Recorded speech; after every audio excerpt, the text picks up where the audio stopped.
Inès, la sœur de Sam, a perdu sa première dent à 6 ans. Elle était fière de nous la montrer en rentrant de l'école et attendait avec impatience le cadeau de la petite souris. Pour Sam, tout cela est plus abstrait. Nous commençons à le préparer doucement car il soufflera lui aussi bientôt ses 6 bougies. Quand Inès ou ses cousins perdent une dent, on en profite pour lui en parler, lui montrer le petit trou.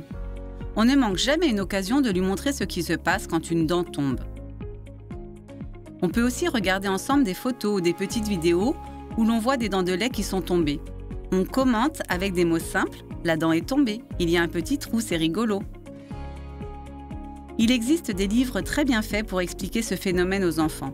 Thomas en a même trouvé un qui a été écrit spécialement pour les enfants en situation de handicap.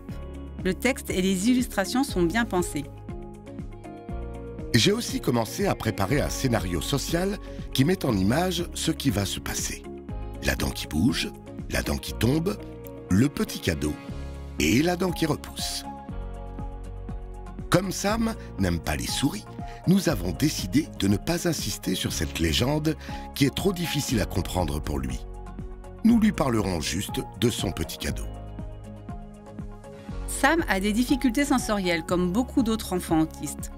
Je sais que les dents qui bougent procurent une sensation qui pourront le gêner ou lui faire mal. À la pharmacie, ils nous ont conseillé d'appliquer de la crème anesthésiante juste avant les repas et le brossage des dents. Comme pour Inès, nous lui avons acheté une petite boîte à dents. C'est pratique pour en reparler avec nos enfants quand les autres dents commencent à bouger.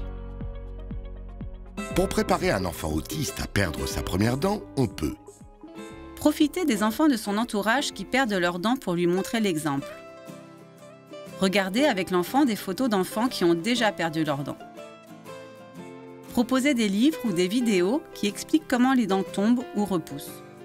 Mettre une crème anesthésiante avant les repas et le brossage des dents peut soulager l'enfant. Préparer un scénario social pour illustrer les différentes étapes permet de rassurer l'enfant. Si l'histoire de la petite souris peut faire peur à l'enfant, on pourra expliquer que quand il perdra sa dent, ses parents lui donneront un cadeau. Faire une boîte avec les dents de l'enfant permet d'en reparler plus facilement quand ses autres dents se mettent à bouger.